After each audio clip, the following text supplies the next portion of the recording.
Mama teman Kayla bilang kalau orang nonton YouTube saat teduh itu kuno. Itu tidak benar, Kayla. Sejak dunia diciptakan, Allah mau mengikatkan dirinya dengan manusia. Sebab manusia akan menjadi celaka kalau melepaskan diri dari Allah. Nah, apakah sikap Allah seperti itu disebut kuno? Pasti tetap penting sampai saat ini dan sampai kapanpun. Segera kita ikuti peperangan yang dialami Daud dengan bangsa-bangsa yang memusuhi umat Allah, yang merupakan uraian ketetapan Tuhan yang terdapat dalam 2 Samuel 10 sampai dengan pasal 11 ayat 1. Mari semuanya. Halo anak-anak, senang sekali kita bisa bersama-sama merenungkan firman Tuhan kembali. Mari kita berdoa terlebih dahulu. Allah Bapa yang bertahta di kerajaan surga, kami sungguh bersyukur buat kesempatan yang Tuhan berikan untuk kami merenungkan firman Tuhan. Tolong kami ya Tuhan, untuk kami bisa mengerti akan firman-Mu, untuk kami boleh mengerti akan kehendak-Mu, sehingga hidup kami pun dipenuhi oleh kebenaran firman, dan firman itulah yang menuntun kami di dalam menjalani kehidupan ini.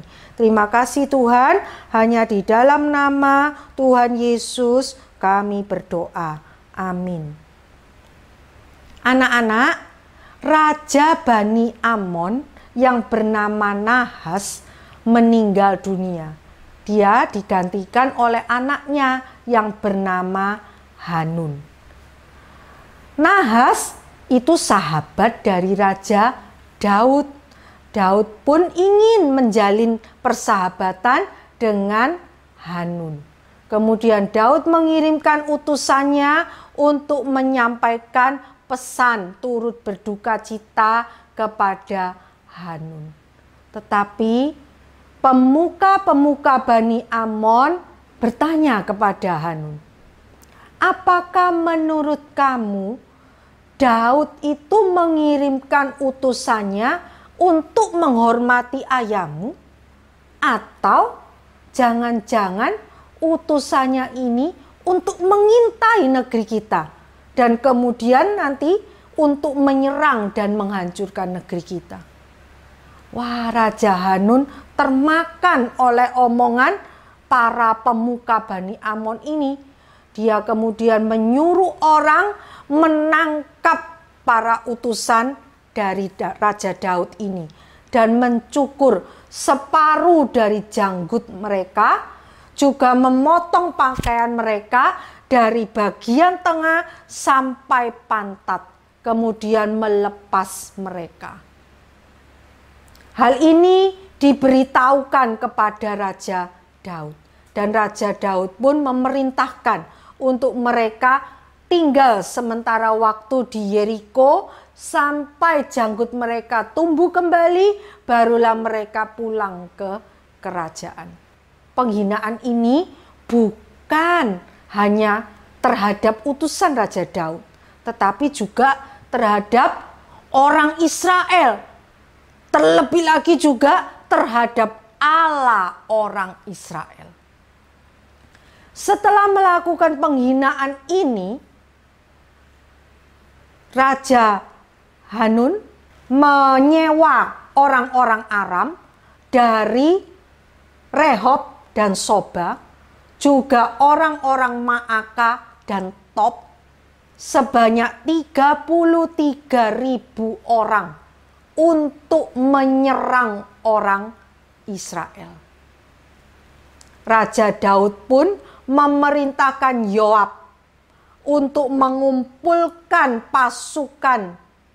Dia menyerang balik Bani Amon dan orang Aram ini.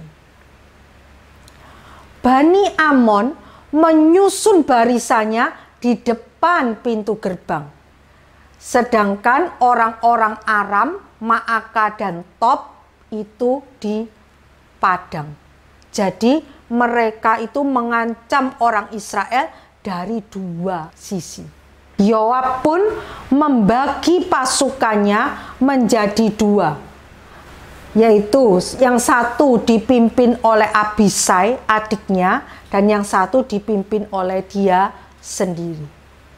Pasukan yang di bawah pimpinan Abisai itu menghadapi orang Amon yang ada di depan pintu gerbang, dan pasukan yang dipimpin oleh Yoab menghadapi orang-orang Aram.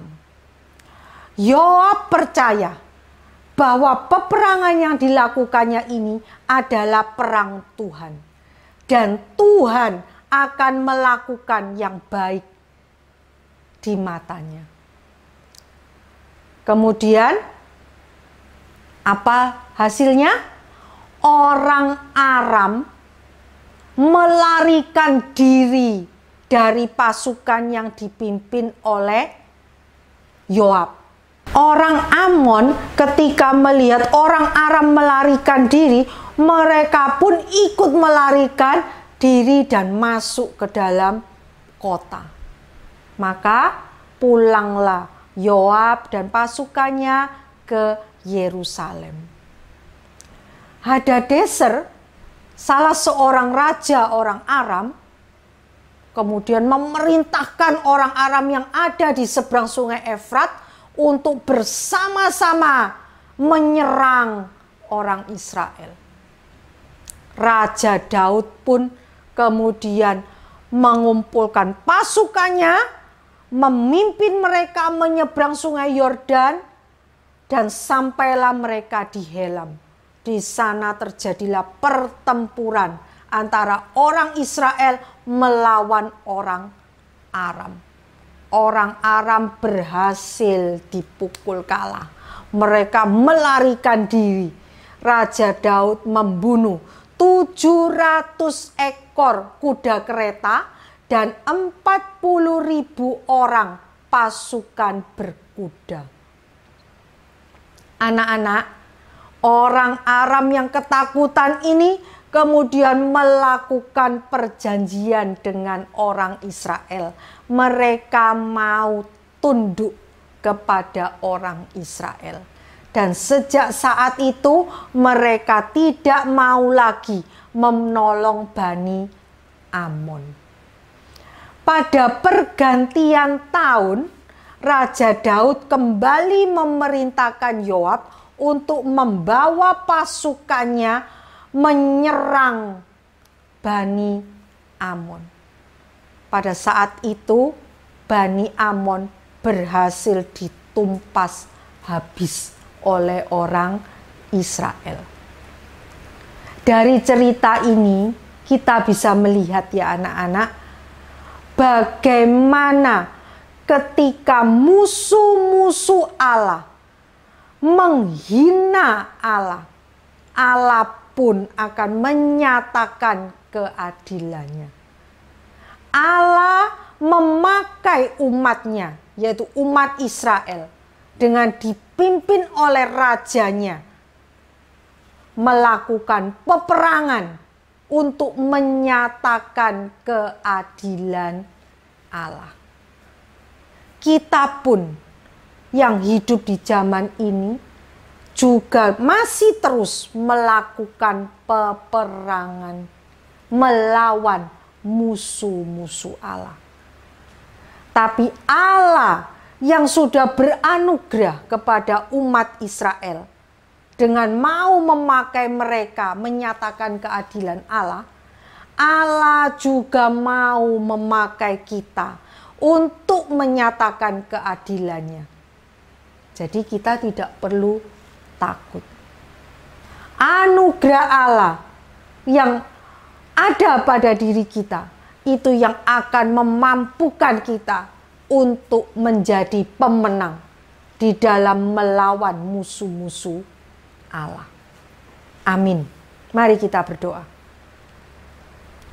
Allah Bapa yang bertahta di kerajaan surga, Allah yang berkuasa, Allah yang adil. Allah akan menyatakan keadilannya dengan memakai umat Tuhan, dengan memakai kami. Tolong kami Tuhan, untuk kami memiliki keberanian berperang melawan musuh-musuh Allah. Karena kami percaya bahwa Allah yang adil, Allah yang menyatakan keadilannya melalui umat Tuhan melalui diri kami. Allah yang akan memberikan kemenangan kepada kami. Terima kasih Tuhan, hanya di dalam nama Tuhan Yesus kami berdoa. Amin.